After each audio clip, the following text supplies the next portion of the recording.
I pledge allegiance to the flag of the United States of America and to the republic for which it stands, one nation under God, indivisible, with liberty and justice for all.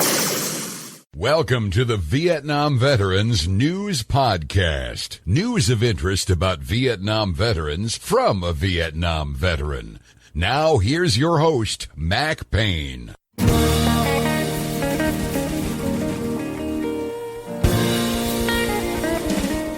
This is Mac Payne here with episode 1773 of the Vietnam Veteran News Podcast.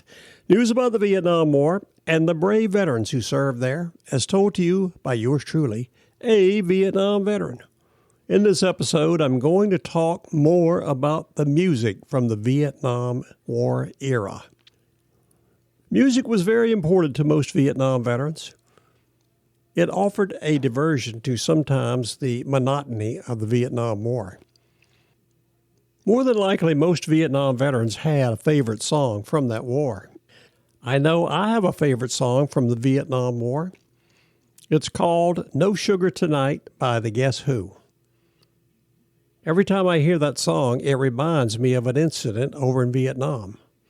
Here's how that song became my favorite. It happened back in 1971 when I was flying Cobra gunships for A Battery, 4th of the 77th, Field Artillery, which was an ARA unit, for the 101st.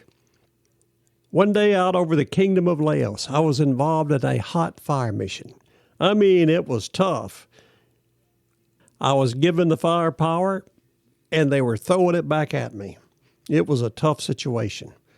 All of a sudden in this hot fire mission, I realized I was listening to No Sugar Tonight by the Guess Who.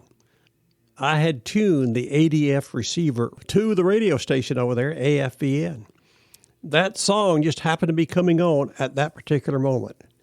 As I was flying in that fire mission, laying it to the guys on the ground, I was thinking, I'm in the middle of all this death and destruction, listening to No Sugar Tonight.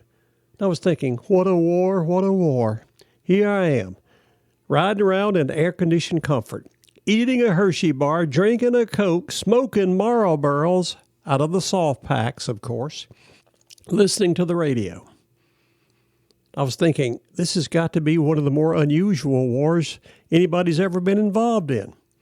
To this day, when I hear that song, it takes me back to that day in a Cobra gunship as I was involved in a hot fire mission.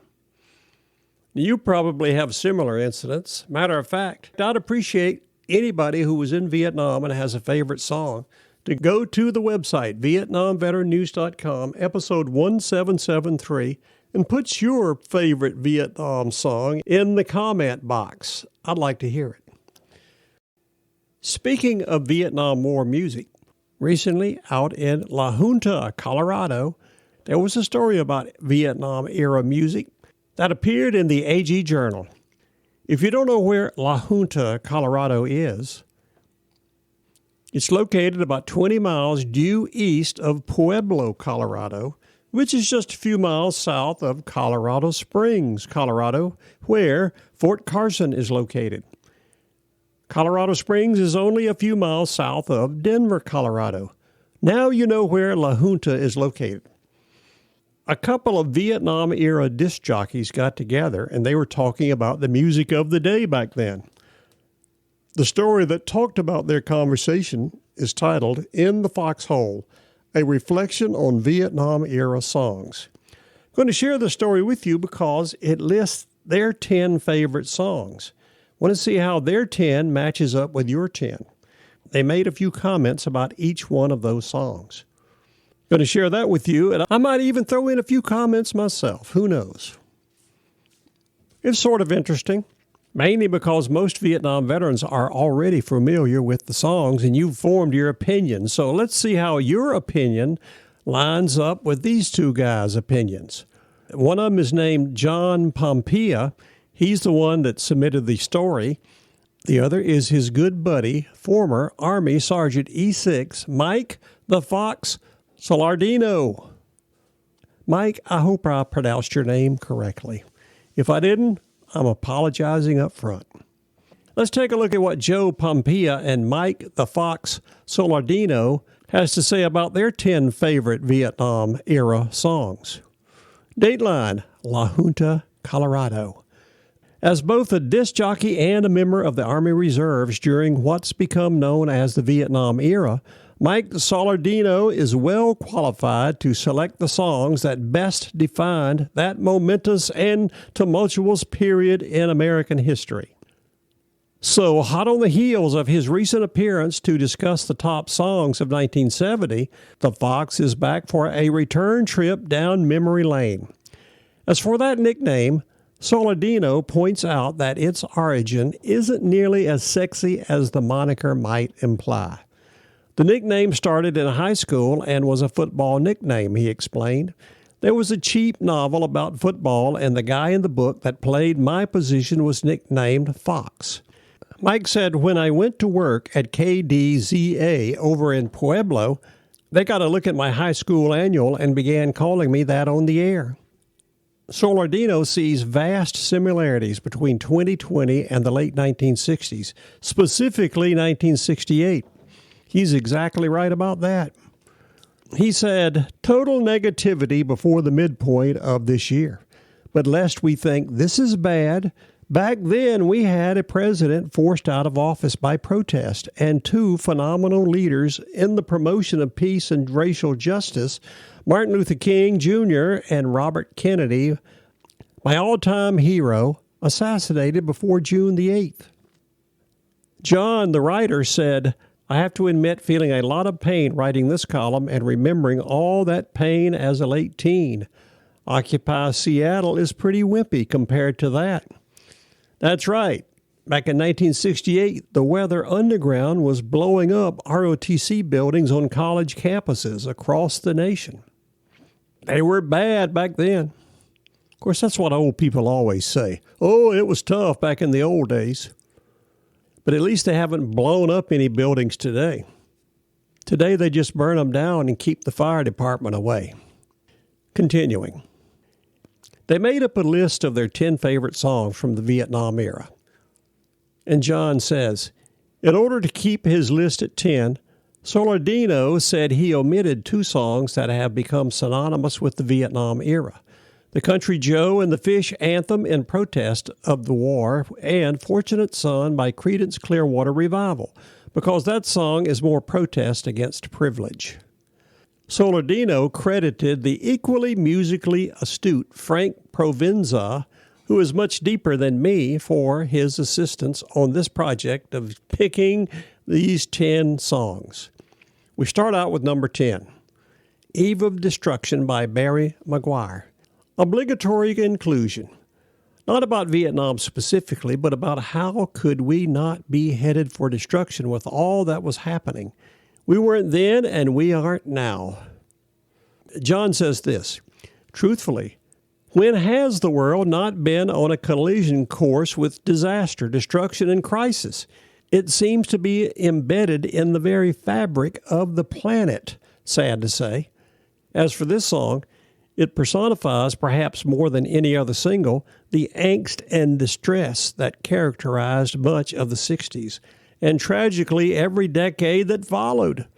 Fun fact, Eve was written by 19-year-old P.F. Sloan, a staff songwriter for Dunhill Records, who later found fame with the Grassroots. Another comment here where he's talking about disaster, destruction, and crisis seeming to be embedded in the very fabric of the planet. I hate to tell him we live in a fallen world. We're always going to have disaster, destruction, and crisis because Adam and Eve ate the apple in the Garden of Eden. We're living with the consequences ever since. It's not a question of if something bad's going to happen to us. It is a question of when.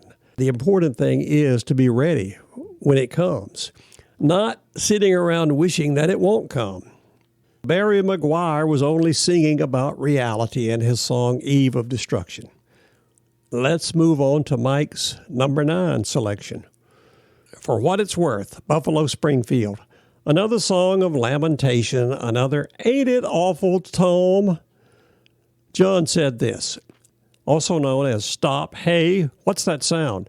This 1976 single stands tall as one of Stephen Still's most brilliant moments. A 2 or so chord recap of the Sunset Strip curfew riots of November 1966 that went on to become a poignant anti-war, anti-establishment anthem.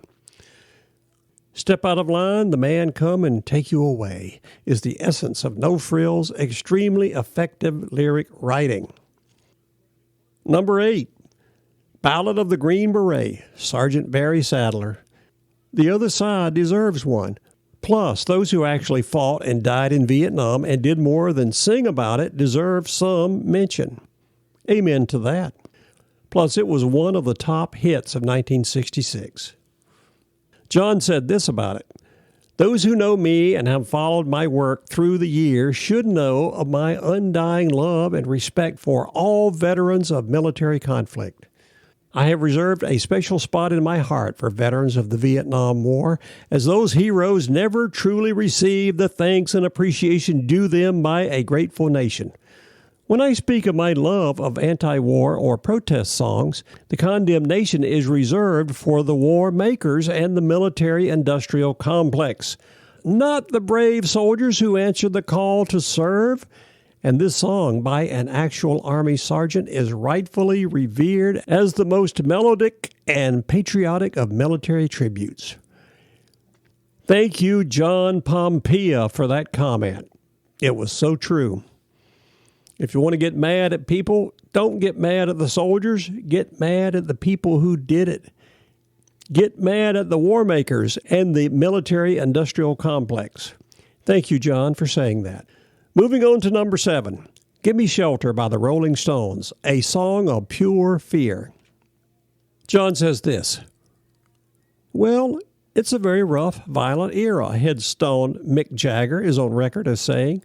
The Vietnam War, violence on the screens, pillage and burning, and Vietnam was not war as we knew it in the conventional sense. The thing about Vietnam was that it wasn't like World War II, and it wasn't like Korea, and it wasn't like the Gulf War. It was a real nasty war, and people didn't like it. People objected, and people didn't want to fight it. That's a kind of end of the world song, really. It's apocalypse. The whole record's like that. If you want to see how nasty the Vietnam War was, just go to episode 1772 of this podcast and listen to Vietnam veteran John Shoemaker tell you about how nasty it was. Moving on to number 6, Give Peace a Chance by John Lennon and the Plastic Ono Band. Have to have something, Beatles, and this was Lennon at his lamentation best. Paul was way too happy to write something like this, a song more popular than good. Jon says this about the song. Mike, we seem to be agreeing at every turn here. Although I totally concur with the sentiment, this really isn't a very good song. Rather, it's a tossed-together run of nonsensical lyrics anchored by that iconic chorus. But it did become an anthem of the peace movement launched by John and Yoko with that historic bed-in Toronto. Fun fact, Tom Smothers of the Smothers Brothers played acoustic guitar on the track. I could really care less about Tom Smothers and the fact that he played a guitar on that song. Number 5, Ohio by Crosby, Stills, Nash & Young. A great song by a great group. Totally about one sad episode during the Vietnam era when 4 Kent State student protesters were gunned down and killed. Jon says this, his incomparable songwriting talent aside, what I most admire about the great Neil Young is his unwavering social consciousness. This timeless cut from 1970 captures Young at his most vicious, tuneful, and defiant. 10 soldiers in Nixon's coming. We're finally on our own. This summer I hear the drumming. 4 dead in Ohio. Okay, enough with that. Let's move on to number 4. Simple Song of Freedom by Bobby Darin. Mike says this about the song. Okay, Tim Hardin had the hit, but Bobby wrote it, and it's just a call for understanding. Beautiful lyrics by one of my heroes and one of the best entertainers ever, showing his deeper side. Jon said this about the song. Indeed, this is simple, tuneful, and poignant with a message I can get behind, but it doesn't take precedence over fish. With fish, cheer, I feel like I'm fixin' to die rag. The fantastic What the Hell Are We Fighting For anthem that secured Country Joe McDonald a hallowed place in history. Number 3, Blowing in the Wind by none other than Bob Dylan. Peter, Paul, and Mary had the hit, but the great Dylan wrote it. Not only about Vietnam, but all social injustice. It simply asks why. Jon said this. Although this was written in 1963, it was, thanks to Dylan's visionary skill, an accurate commentary on all that followed.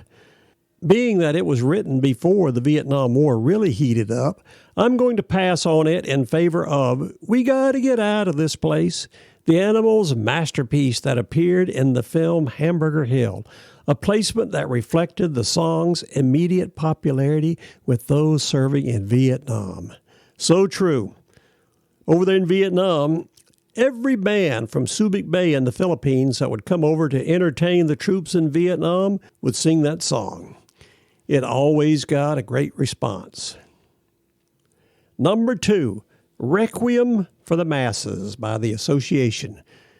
Mike says this might surprise you, but that song still sends chills up and down my spine when I listen to it. Very, very poetic presentation of the enthusiasm with which we enter wars and the reality of which goes through the mind of a dying soldier. A highly underrated classic. Jon said this about that song. From a band best known for sunny California pop, this 1967 release is as strong and haunting an anti-war statement as any. Set to a backdrop of military snare drum beat and chant-like backing vocals that reflect the spiritual nature of the title Requiem should be required listening for world leaders who launch wars from their cozy boardrooms with little regard to the blood-spilling pain and horror that will commence as a result. And here we go. At last, the number 1 Vietnam tune, according to Mike Soldino, and that is Good Night Saigon by Billy Joel. Mike says Joel is one of the 2, 3, or 4 greatest songwriters and artists of my lifetime. This song came out well after Vietnam, but captures what a Vietnam soldier would have experienced to a T. There is no finer description of the pain of that war. Jon says this about Goodnight Saigon. Once again, Mike, you are correct on every account. My generation will never again see a talent the likes of Joel, and this song is a masterful tribute to those who gave so much. That Joel was able to so accurately convey the feelings of soldiers without ever having served is a testament of his greatness.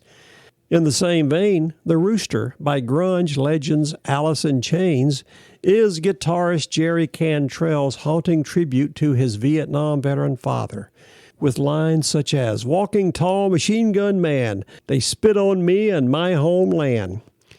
Cantrell committed to wax the feelings of millions of veterans. I like that line, Walking tall machine gun man, they spit on me and my homeland.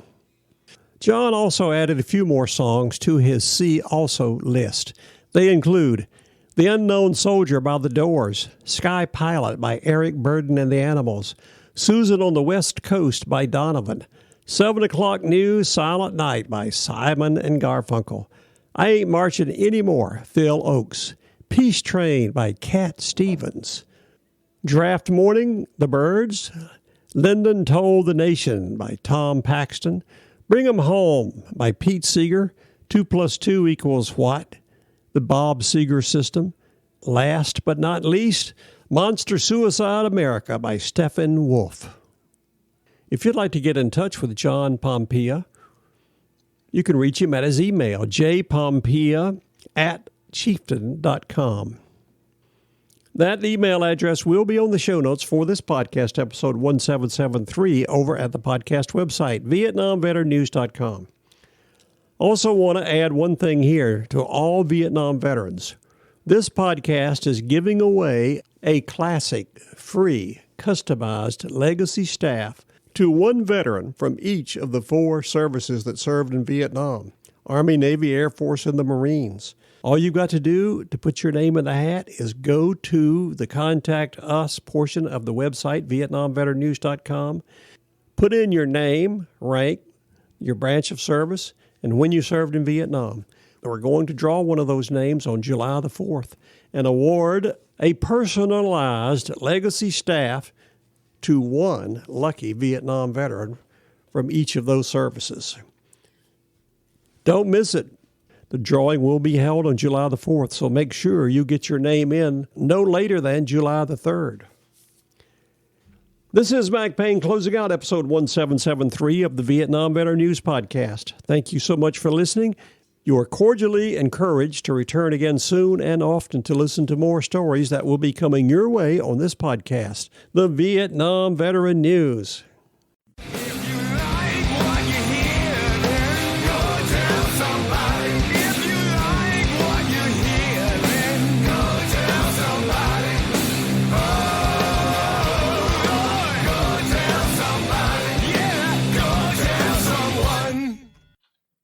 How about that? Ain't that a mess?